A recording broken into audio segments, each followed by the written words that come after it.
Well, hello, everybody, and welcome to CaseyMcBrideMusic.com. It's going to do another track by track, this time by one of my newest song, actually. It's called Get the Soul Back in Your Sound.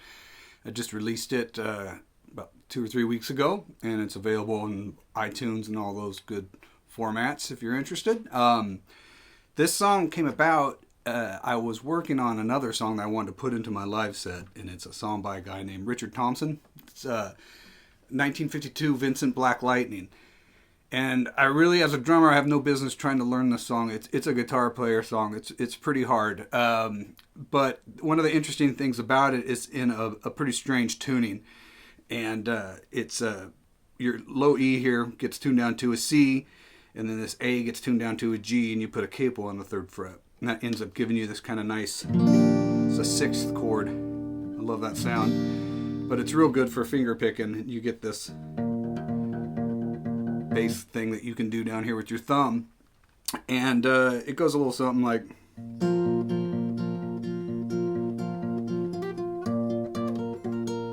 kind of a thing like that. I can't really play it very good yet. But one of the things I wanted to do if I was going to have it in the set and going to have a tuning this strange, I've learned from being in a band... that does a lot of Neil Young covers. He does a lot of different alternative tunings. And whenever we're doing those kind of songs, we try to bunch them together in the set so we can do 2 or 3 of them at a time and not have to adjust all the guitars. So I figured if I was going to have a tuning like this, I should try to have another song in that same tuning so I could get 2 songs out of one. And I didn't have one, so I figured I was going to have to write one. And I started messing around with some chords that were in this tuning, just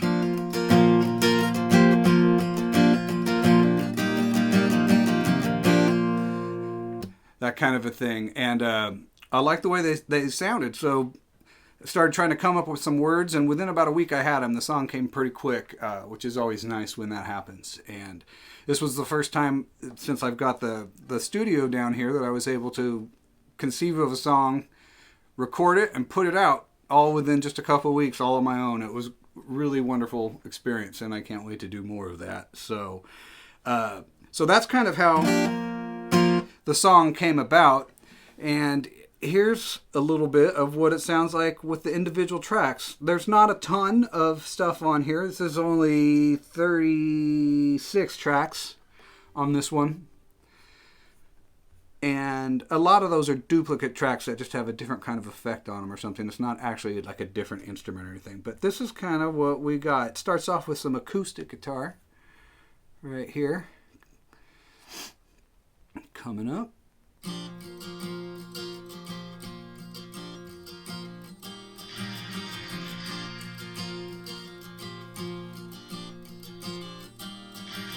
And that's just kind of doing the basics of it. And I was able this time to borrow my friend Chris Ochsner's Stratocaster. And that's what's doing those electric guitars that are kind of in the background there. And I'm very quickly becoming a fan of the Stratocaster, actually. Really versatile guitar. I love that thing. And then the vocals come in. So it's a pretty simple intro. There's a message getting clearer, but you don't want to listen at all. Like headlights to a deer. It only takes a moment. And one of the interesting things about the vocals, this little trick I've learned from watching all these production videos on YouTube. But you don't want to listen at all.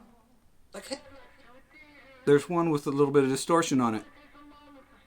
And you mix it in then everything runs aground with that, and it really brings the vocals out in the mix. And so that's a useful trick. And the trick is just blending in that distortion just enough to where it doesn't sound like it's too affected, but it just kind of gives it some power and some muscle.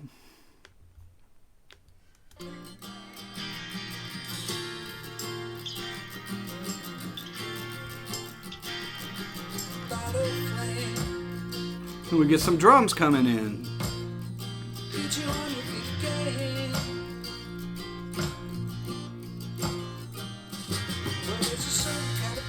That's when the drums and bass kick in. And the drums on this are pretty simple. It's just I have a kick drum mic, and I had an overhead mic. And that was all I had. But it worked. It came out pretty good.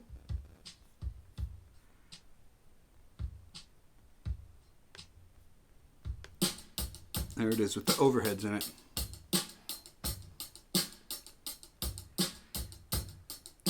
And there's a little bit of compression on the bass drum, but that's about it. I really left the drums for the basic track unaffected.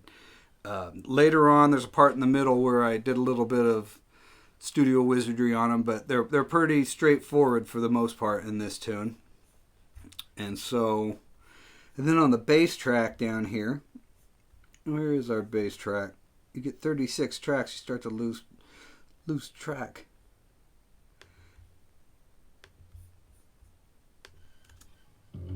This has a very similar effect to the vocals.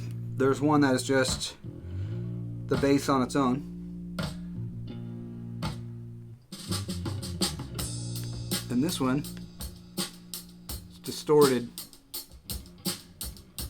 but just mixed very quietly in there with it. So again, you get, it's the same bass track, just one has a little bit of distortion on it, and the other one doesn't.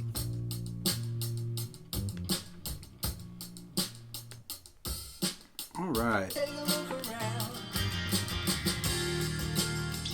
Are you happy what you found? Get the soul back in your sound. And then we've also got mixed in there Yeah, get the soul back in your sound. mandolin, which you're going to hear a lot here. And that's done on this Mando guitar that I got. I love this thing.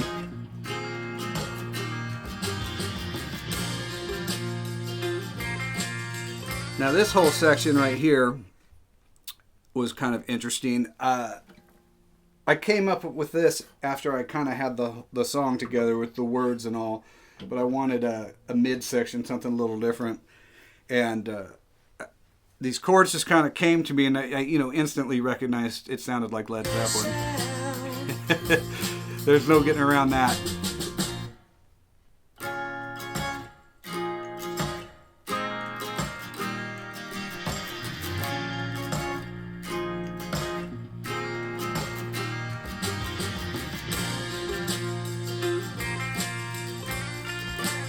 And then I threw in a little bit of Allman Brothers.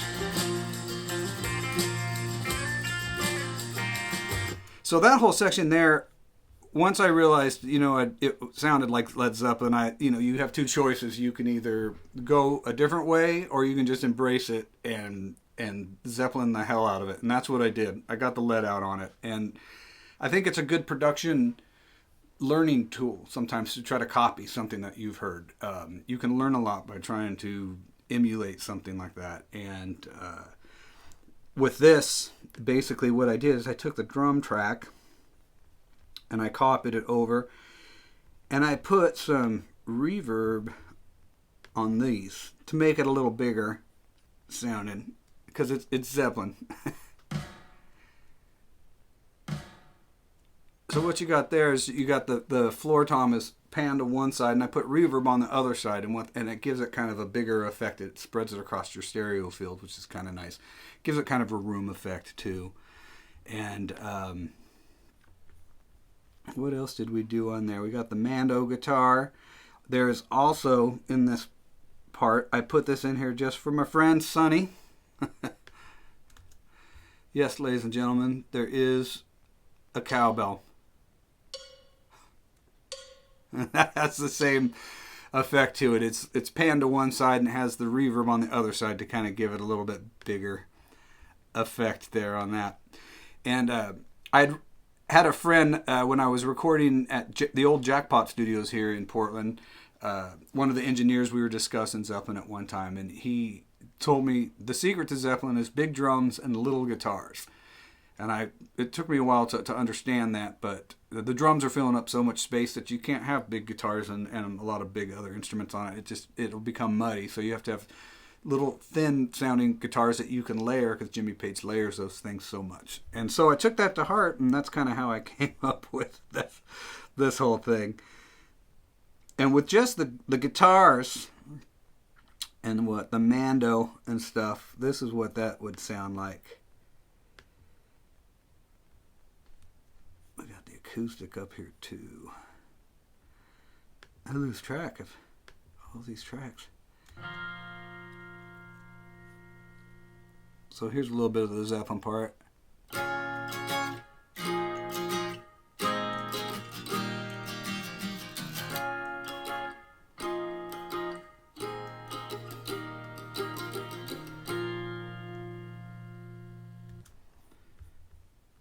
And then, of course, it goes into these leads.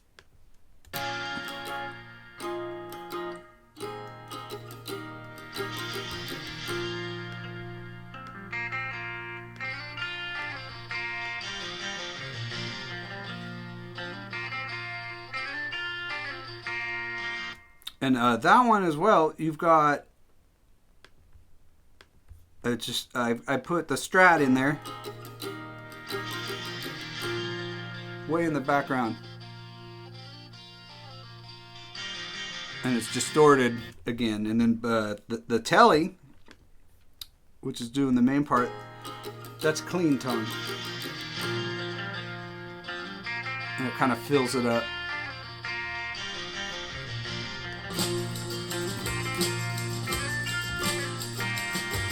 There's a whisper in your ear, telling you to put the pedal down.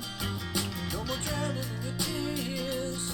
And then as far as the lyrics go, I really wanted it to be, the first line that came to my head when I was writing it was, there's a message getting clearer, that you don't want to listen at all. Like headlights to a deer, it only takes a moment to stall. And I liked them, but they sounded kind of negative, and I didn't want to write a negative song. I've been writing so many gangster songs, I figured I wanted to do something a little different. So I wanted it to be a bit of a pep talk. I have so many friends and acquaintances right now, acquaintances, that just with everything that's been going on, everybody just is so stressed out. And so it was meant to be just kind of a pep talk to whoever needed one. It's not really about an individual person. But I was real happy with the words at the end result.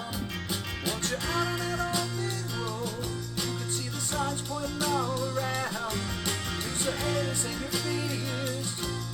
Don't need a way bound. There's also a little bit of tambourine in there. Go get the soul that keep your sound. And then the only background vocals that come in this song, I did some myself, but I enlisted my friend Margot. Get the soul back in your sound. And we're in a lot of projects together and done a lot of background singing and stuff with each other. And our voices have a weird thing when they blend together. They sound like more voices than there are. Go get the soul that keep your sound. It gives it a nice bit of power there at the end. The soul that keep your sound. Get the soul that keep your sound. Yeah, get the soul that keep your sound. And then here's a little something I put in I thought was kind of fun. Go get the soul that keep your sound.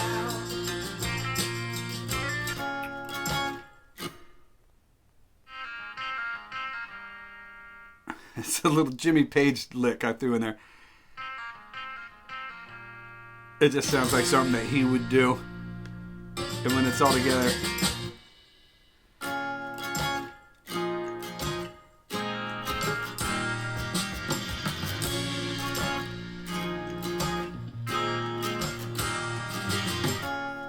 And here,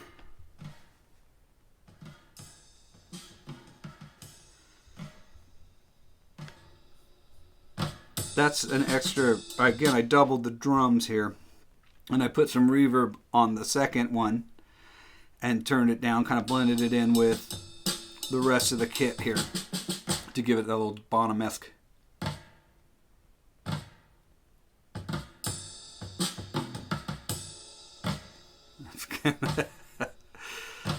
And those drums, they were recorded right down here in this studio, much to my neighbor's dismay. And so that's about it. That's kind of track by track on Get the Soul Back in Your Sound. It was one that I wanted to keep fairly simple production-wise. at one point I was really going to lay a bunch of stuff on this thing, and I had to show some restraint and go, no, it sounds good the way it is. Leave it, kind of keep it a simple song, and I'm glad I did. I like the way this one came out. So hopefully we're going to have a few more in the future like this that I can just write and record and put out on my own. So again, yeah, if you like it, check out my Facebook. It's Casey McBride Music. My website, CaseyMcBrideMusic.com. You can get this song and all the other ones that I've done on there. I just updated that website, and all the links are working. So you can purchase the song or just listen to it if you want. And I've got the lyrics on there and a little bit of a track listing. So anyway, hope you enjoyed this, and we'll see you the next time. Thank you.